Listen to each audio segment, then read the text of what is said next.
put this over here.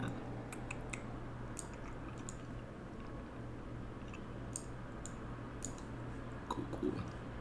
Awesome. And it looks like we are live. Good morning, guys. Bringing his live stream earlier than usual today. A little bit of a flexible week this week. Just been moving around some times. Just got a lot of other things going on. So thank you guys for being flexible this week, and we should be back on schedule next week for our regular scheduled program. But good morning. Hope you guys have had a great week. Happy Thursday. Got another great round of information to cover today as things continue to heat up with innovation and scalability and lots of great things coming from big players and us all small players alike. So definitely don't want to waste any more time. And first off, of course, welcome back on our trading patrons. Of course, welcome anyone who's new. I'm glad you guys are here and taking this time out of your morning to chime in with me today. So we're gonna make this quick. I'm really gonna hop into it, guys. So we're gonna go over our housekeeping real quick, kind of some articles and some news coverage that we're gonna cover today. So the first one we're gonna start off with is utilities. We're going to go overseas into Europe for a second. Go cover some United Kingdom banks dropping their interest rate from 0.1 to about, actually no, not dropping, keeping their interest rates about 0.1 to 0.02, not 1%, like literally under 0.5%. So we're going to cover that and see how that is not ideal for keeping your money inside a bank, as we've talked about and stressed very, very often. Make sure the quality is much better. Perfect. Awesome. Also going to go over Senator Toomey calls for suggestions of the U.S. crypto infrastructure bill. How we talked about yesterday, how we were looking at there are possibly no room for edits that were going to be implemented in the USA infrastructure bill. But we always stay hopeful, and I did stay hopeful. But yesterday we did see a reading that possibly was not going to have any changes. So we're still on the fence with these guys about what regulations and what rules are going to be coming into play, but we're going to keep our fingers crossed and prepare for the worst, but expect the best, but prepare for the worst. Absolutely. This week in DeFi, we're going to go over that August 20th. So that was literally just this week. Actually carried into last week. I forgot the newsletter comes out on Friday. They don't do the weekends. Also, we're going to go over some Mark Cuban startup fuses AI with NFT, raises $16 million. We're kind of going to cover a little bit of the NFT craze, about how that is still continuing to heat up, and all those who maybe just don't get the the NFT overall craze, or just think it's not stupid. And I'm still getting my head around it. There are some things that you could see that hold value. CryptoPunks, I believe, hold significant amount of value due to their scarcity, and there are other projects I believe that hold value. But some of the other NFT projects I believe are just like, wow, it just seems like a FOMO mania craze. But we'll definitely try and back that in later this stream. So awesome. That's it for some housekeeping. Now let's actually jump into our article readings. So first off, I actually spent a lot of time on Reddit. So I enjoy Reddit, and I think I've met a lot of cool people on Reddit and a lot of smart individuals, and I think Reddit holds, if you're looking in the right places, it can really propose a lot of good information and a lot of accurate information. You may have to do a little background research on it, but for the overall part, especially these serious subreddits like /cryptocurrency and /crypto developers and other really serious channels for giving information is very good to look out for. So I know I didn't really get any backlash, but I know some people in the past are just like, oh, you use Reddit as a source. I'm like, yeah, I do that. Oh my gosh, I've met so many dope people on Reddit and learned a lot on Reddit. So really, what this Reddit post is going to inform us on is that if you didn't know any more reason to utilize crypto for decentralization, HSBC Bank in UK has dropped its interest rates from 0.1 to 0.02. So this is under the perspective category. So the fact is, even 100K, you would even earn 20. This is in euros. $20 interest is an accurate reduction. Meanwhile, the bank is taking the money you're lending out to other people all over between 3 to 20% APR, especially for the unfortunate people who are in overdrafts, getting charged an extraordinary 20% interest. Why keep your money in your bank and earn a tiny 0.02 interest when you can earn 6% interest on stable coins using crypto lending? We're actually there's an article I have in this later that we're going to cover that in the DeFi sector. That's going to tell us the lowest and highest yields that you're going to get from crypto lending, by the way. So I think that's insane. It's awful. I don't think that's ever that's just not good. You know, like if you understand percentages and you understand like you put in $100K and like you come back next year and like you lost like $10,000 on that $100K, like it's significantly less. And we've known that, you know, goods and prices go up. You know, these banks just aren't keeping up with the rates that they're supposed to be giving you. I don't believe ever banks were really that great of a saving opportunity anyway. I don't ever recall myself keeping a lot of money in the bank. And if we're going to be 100% honest, I really just keep enough for bills, food, and rent. really, I mean, me personally, I just don't keep a lot in the bank just because I've had terrible experiences with banks. Like I've had like accounts shut down for no reason. I've had like issues with, I remember when I was younger, I used to have I used to get my card like swiped all the time online. Like people would always use my debit card online. Like I don't know how. Like I think I probably had like a malware bug in there or something when I was younger. Just wasn't paying attention from all the Roblox games or whatever. But this is just something that it should make you a bit worried. And I know this kind of caters to overseas, and we have a mixed group of people that are overseas and also in the United States. So if you're anywhere in that region, please keep me updated about how this is, not only affecting you, if this is affecting you, but how the Euro bank system is kind of working over there. Because I know they're really in the same region with us in the United States. That interest rates just are trash, and there's just a lot of issues with centralized banking. And I mean, centralized banking, big banks will forever be here, I believe. But in terms of their shifting of where they're going to be heading here in the next couple of years, they're going to need a new motto for how they're going to keep investors happy and satisfied. Because I know Bank of America raised their dividend, which is cool, because I own Bank of America, but it doesn't help if my interest rates are not reflecting that either. Would you rather have higher dividend, if you maybe own the stock, or would you have, an indefinite, APY interest that's going to, give you passive income like a bank should when you keep your money in the bank. So definitely moving forward from this, I know this is not just catering to you EU banks, but definitely here as well is that, I mean, as we continue to go on to this live stream today, we're going to cover some lending platforms as well and some other interest lend outs to possibly, really combat this and, not have you lose money keeping your money in the bank. But if we're going to be 100% real, my final closing thoughts on this is that keep as minimal in the bank, I believe, as you can, because it just doesn't make any sense to have hoarding cash because you're losing value so quickly and so frantically from goods increasing and other aspects of what's going on. So that's just my view on it, and that's just awful. That's just really terrible. I can't believe things are that low. But moving forward, just keep that in your head that it's not just a U.S. thing, it's a global thing.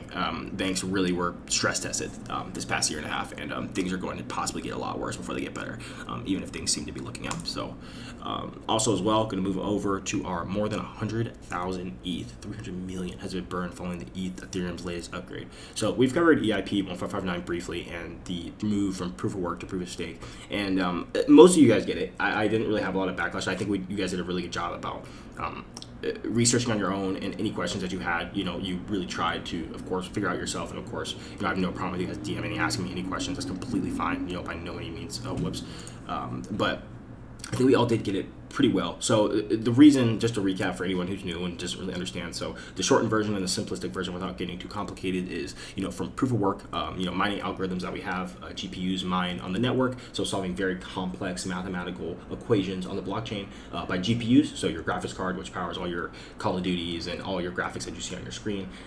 Therefore, when you do mine on the blockchain, so whether that be Ethereum or a proof of work coin, that is how you are rewarded for securing the network. So with gas fees, how gas fees come into play is that you are paying the miner to secure the network, number one, and also push your transaction through to a wallet or entity, whatever address you're going to be, sending to. So that's where, the proof of work and the miner fees come into play. And also from the proof of work standpoint to proof of stake. So now we're taking away the miners. The miners are no longer going to be having that incentive, and then the proof of stake validators are going to be taking place of the miners. So that's really the simplistic version of how I can lay this out, because I don't want to really be too repetitive on this, because I know I've explained this a million times. So just for anyone new and just didn't really understand, just for kind of a brief recap. So as a result of this, the lower inflation on Ethereum blockchain at the present supply decreased by 5% each year, but this has been effectively reduced by 35% due to the amount of being burned of transaction fees. So the importance of this is that we've seen that ETH is now becoming a very, very scarce asset. And those, holding ETH now have the incentive to, hold really even longer and have, that longer term outlook if you didn't already. So, merge with the proof of work or with the proof of stake switch that we're having here is that EIP 1559 wouldn't be effective if we did not have the merge to proof of stake. Because if you have proof of work and you're still mining, all these coins, and then you have the burn in there, it doesn't make sense when you're bringing in more ether than you're burning, so it just wouldn't make sense to keep the proof of work model. So you see how the EIP 1559 plays in with proof of stake. How they go hand in hand together.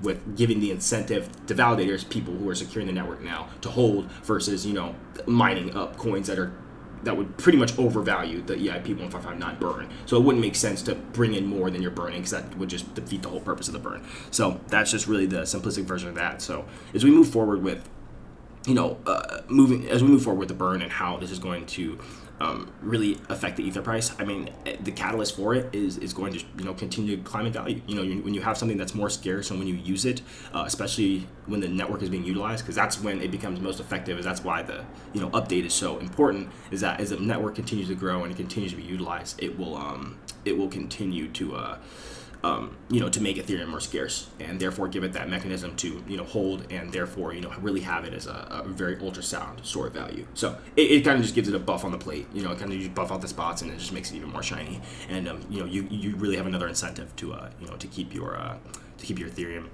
to yourself or on cold storage, wherever you want to keep it. So we will keep this updated. I mean, we'll look at some price action today as well. We're looking pretty good, all right, in the markets. I know we might have had a little bit of a red open today. I know stock market isn't doing that good either. So, it's very, it's very plateau time, but we will definitely see. And this was a good thing to mention, that Ethereum is continuing to become more scarce, and the network is being pushed, most definitely, with all the NFT craze and lots of other things going on, DeFi and so on. So, also going over to Senator Toomey, calls for legislation on crypto laws. As we talked about yesterday, we covered about how the changes may not be as accurate as we thought for the crypto community. Won't be the end of the world, of course. It would just kind of make our jobs a little bit harder. But just like everything that we've had in the past, whether that be the coronavirus crash from the Black Swan event, or any other issue of banning of China, all the things that we had over this past year in terms of bad news and it's over. We've seen it time and time again. I don't think we've I think we've seen it all. If you've been here anywhere, any time sort of a while, I know this is like most people's first year in cryptocurrency, 1 or 1.5. But if you've been here over 2 years, 3 years, you know this is nothing new. So.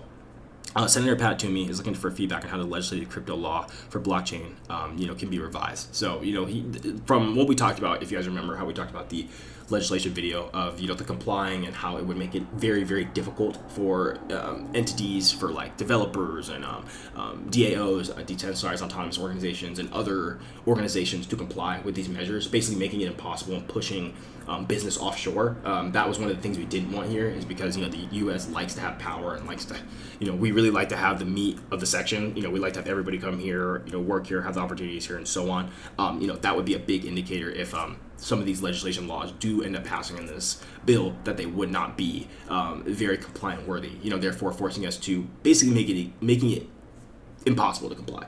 So if you want to go back and watch that video that we talked about the regulation, that would be a lot clearer of a video than, of course, what I'm explaining right now, in case you're confused. So a lot of it was definitely with stable coins. I know the federal law, so like for here, the quote would be, solidifying ideas and legislative proposals to ensure federal law supports the development of emerging cryptocurrencies and open blockchain network technologies while continuing to protect crypto investors. So this is a big quote right here. So this was a big one. So that caters a lot to DeFi, that caters a lot to ICOs, that caters a lot to the growing innovation of the space. And of course, just like you said, if we went development of emerging cryptocurrencies and open blockchain network technologies while continuing to protect the investor. That last part is huge. So we're looking for regulation. We know regulation was coming already. It's just a matter of fact of how we're going to govern this, and try to keep the decentralization accurate. And that was one thing I actually had a good deep dive talk about my buddy, is that most people do not care about decentralization. It's just a matter of the fact if the application works and if it's functional and it does what it's supposed to do. And it really kind of hit me in the head. I was like, wow, that is actually really, really true. most people don't care about the EIP 155 update. They don't even really know what it does, and that's okay. They just know that it works and it makes their asset more scarce and they make money. And the same thing goes with exchanges and DEXs. That most people don't really care that it's centralized and that it can be traced, and you don't really have that anonymity or being anonymous, but people still use it and they like the product and it does what it's supposed to do and it's fast and it doesn't give people a headache. So that was kind of a realize to me, is that centralization really isn't an awful thing, and we've said that often, but I don't think I've stressed it enough, that decentralization is not everything, and that you really do have to pick and choose, at least for your project, whatever you may be, depending on the DEX of the project, that you are gonna have to sacrifice one or the other, whether you want more centralization but more effective product, or you want higher decentralization and for right now a lower functioning product that maybe can't handle as much volume. So it's a very interesting concept when you go back and forth between the two. Awesome as well. We're going to go through this week in DeFi. We're going to kind of cover what is going on this week in DeFi. So let's see what we got. We got Balancer Labs, falling for more information for applying for some grants. We won't go through all of this. We're kind of just giving a quick overview for what DeFi has been going through this week. Avalanche, did hear about Avalanche doing a phenomenal liquidity mining incentive program. I know their prices reflected, what this has done for them. I think they're up like 35% this week or something like that. Aave having a good partner, and Curve Finance being one of the leaders with Avalanche as well. Polygon as well, doing very, very well, continuing to make that bridge possible with Ethereum, lowering gas fees for some individuals, and making a lot of great decisions in terms of governing the ecosystem for them. Love to see that with Polygon. Not a Polygon owner. I will tell you guys, of course, what I own and what I don't own. So far, I do not own any of those up top. I just like to cover it on here. 1 inch. DEX Exchange, of course, doing very, very well with optimistic and scaling solutions. We don't want to talk about 1 inch. There are a lot of DEXs. There are a tons of projects that are great. And Uniswap was just the one large first project that, of course, was the big leader for everyone else behind them. So, and also here, this is the point that we're going to connect back to our Article 1 with the interest banks and with the lower APY banks at the beginning here with our UK bank. So with the comparison, you can see now with interest rates. So let's just see this now. So highest yields right now. This is actually, I don't think this is right. BlockFi is not 8.5 anymore. It's 7.5 for stable coins. But highest yields, BlockFi at 8.5% APY. Nexo is at 8%. Cheapest loans, Aave 3.9% APY. Compound is 4.2. MakerDAO and some other. This is for other stuff. You don't need to worry about this, I don't believe. But for right now, how I'm going to connect this back into our UK terrible interest rate connection back here is that you're getting 8.5% APY, but it's really 7.5 because BlockFi did update. They did lower it just for whatever reasons it may be. The 7.5% APY, versus that 0 point here. Let's just do this real quick. Let's do this. Hold on. I just gotta do this real quick, guys. So you can just see the magnitude of just the difference between. 7.5. There it is. Between this. So take a look at this. So GUSD, let's just do USDC for easy calculation. So this is pegged to $1. USDC, all stable coins are pegged to $1. Sometimes they fluctuate a bit over. So sometimes they're about $1.02, $1.03, which is pretty cool. So let's do it like this. So you got $10,000, right? Leave that in BlockFi for 7.5 interest a year. Let's do just 2 years. You are earning per year an extra $777. Total earnings $1,155 in total interest over 2 years, $1,555. That's crazy. That's ridiculous. So let's even dry that out 5 years. Much better. 870 interest per year, 4,353 total crypto earned. And you can get that paid out in whatever cryptocurrency you want. And of course, you're making extra, 4K over that 5 years. But hey, that stacks up pretty quick. Even just 1 year. You're making an extra $749. Compared to 0.02. I don't even know the calculation on that.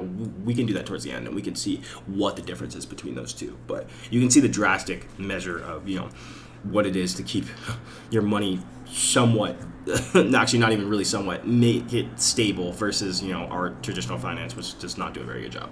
So also going back to, we're going to move over to Mark Cuban. That was just our DeFi jazz for the week. Lots of great things going on, tons of things. It just seems like it's hard to keep up with anything. Also, look at that. Uniswap is doing very, very well with their overall. This is a screenshot. Lily just tried to complete that. That's hilarious. But Mark Cuban, getting back to his AI-infused NFT, raises $16 million. So we know Mark Cuban is, he's been very vocal. He's been here for a while, ish. He's been very vocal about what he's doing. He fortunately, has experienced the very, very cold side of DeFi. He was not very paying attention. I know if you guys remember the Thor chain project that he got really messed up on. He's a billionaire, so I don't really think that really messed him up that bad, but. There's a Cambrian explosion and innovation creative happening in the NFT space, said Atlina CEO Afri Khan in the statement. Creators and communities will soon demand to be more NFTs, creating meaningful, rich, free-flowing, and interactive consumer experiences built on crypto-native stacks. We'll also be making it possible through the Athena AI protocol. So this is very interesting, actually. I thought AI could possibly do a mix here with NFTs, but creators can incorporate Athena's AI into NFTs, form personal traits, allow real-time interaction, and other novelties. For example, the community claims that the AI-infused CryptoPunks have rap battles against each other. That's pretty cool. That's actually pretty cool. I'm not gonna lie, that's pretty tight. Shoot, even if you just think about it outside the box, like let's say you have an NFT, right? And you guys have Pokemon battles. Like, if you guys ever played like Hearthstone, like I don't know if you guys like are weird like me, but like I play like a lot of card games. Hearthstone's like one of those games you know it's by cards, and like the cards like animate and they fight each other, and and each card has like a different abilities and like different resistance against other cards. And I mean, man, that actually like got my head like kind of thinking that's pretty cool. Like that's really, really cool. Wow. You know, it just reminds me like pretty much a video game. Like imagine if you could fight your NFTs and like let's say you put a wager up and like you beat the guy's NFT and like he has to give you the NFT. You know, like I mean, kind of like gambling, but I mean that's just that's really awesome, guys. That's really cool. We're gonna keep up on this. That's really tight. I think that's super cool. That really hit me hard. Also, we're gonna go over some breaking news from Twitter. Our very great friends at Morgan Stanley just reported owning a large amount of Grayscale Bitcoin Trust. The large of these appearances, 928,051 shares held by Morgan's Insight Fund. Would you look at that, man? These guys are the worst. These guys suck. Oh my goodness. They don't suck because they're buying all this stuff. These guys suck because they lie. You know, they just, Goldman Sachs, JP Morgan, all BlackRock, all these guys told you for months that this stuff is trash and they're not doing anything to do with it. And then this stuff comes out and you see a little small things here and there. Oh, Visa buys NFTs. Ooh, Budweiser bought an NFT in a crypto domain. Would you look at that? You know, like, oh, it's just so crazy. You know, they just tell you things like they literally lie to your face. They literally lie to you and say, hey, this is literally what they're saying to you. They say, hey, we don't have this figured out yet, but we're going to tell you just because we don't know the information that it's bad, and then when we figure it out and we get footed, then we'll open it up to you, and then you can get the crumbs off the table when we're done with all the fees. That's basically what they tell you. Like that's literally what they guide you to be in the media. I think that's unreal. But that's a lot of shares. 928. That's almost a million shares. Oh my god! Like, are you kidding me? That's crazy. That's literally crazy. So we will keep paying attention. We know that the big players are here. We know that they've been lying for months and for weeks. We've been here twice a week, every week for the past like almost a year now, which is literally crazy now that I think about it. So we will continue to pay attention, and we don't follow what they say, we follow what they do. So this is a great indication for if you were looking for a signal that what to do if you were thinking about, buying, Bitcoin or, whatever assets you definitely wanted to buy. This is a great indicator in the crypto space that these guys are here and they have been doing this for a while. So, I just wanted to lay this on the plate here to give some insight, is that these guys are here, they don't care about you, they never will care about you, and that they want everything for themselves and for their family, and for a part of their business model. So awesome. We're going to check on cryptocurrency prices. We are doing a little bit of a slide today. Let's do a little refresh today. Yeah, we're a little bit down today, looking like a little red. Ethereum down 2%, Bitcoin down another 3.6%. Not bad. I mean, it is what I don't, I'm going to be 100% real, guys. This is the only time I really check price action, is really when we're on stream. Like, the day-to-day I don't care about the day-to-day. I really sometimes don't care about the week-to-week, depending on what's going on. I know it's been pretty exciting recently, so the weeks have been I've been checking a little bit more than usual. But in terms of day-to-day prices just don't faze me at all. And it shouldn't you guys either. So some of these I'm seeing some great buying, some great re-entry opportunities. A lot of these altcoins. I have been thinking about buying some more Polkadot. Most definitely, Gavin Wood is a big favorite of mine. Chainlink as well. You guys know I do love my Chainlink, which is awesome. I thought about some Uniswap as well, but I think there's some other players that can definitely be a little bit better for me right now. But definitely looking at Polkadot, Chainlink. I have been looking at some Aave. About to add some more Aave, and also some Cosmos, some Atom. Those are a couple of my top 4, top 5, and MakerDAO is also doing really good. So there's some good opportunities. Been looking at a couple, and I think I'll probably snag a position here, maybe in up a position in one of these here pretty soon, because I do own some of these already previously. And then Cardano just absolutely just balling its eyes out over here, just not caring about anything or anyone. So other than that, guys, I believe that's all we had to cover today. Kept it under 25 today, but other than that, that's pretty much all we had today. Hope this information provided you some value. Share this with friends or family, or anyone you think that would benefit from this greatly. If those are looking to join the Patreon, we got plenty of tiers. We got lowest tier about $3 a day. You can do your own contribution, which I completely forget to say all the time. It doesn't have to be any of those. You can do literally $1 a month. This stuff is just, it comes out to pennies a day. So, it is what it is. If that's something you want to do, more than welcome. If not, no worries. That's completely okay. Actually, before we get off, let's actually see the, let's do the 0.02 calculator. Let's see this. Let's see, APY calculator. Let's see. I just want to see if they even, I don't even know if they even give you that low on the calculator. Let's take a look. Oh my gosh. This cannot be real. Okay, here we go. Oh my goodness. Oh, this is gonna be so bad. All right, let's do 10,000. Let's do 0.02 APY, and let's do 24 months, man. Let's do monthly compounding because the daily just doesn't even make sense. Monthly deposits. Let's say you're putting in like 500 a month. You know, let's really see this.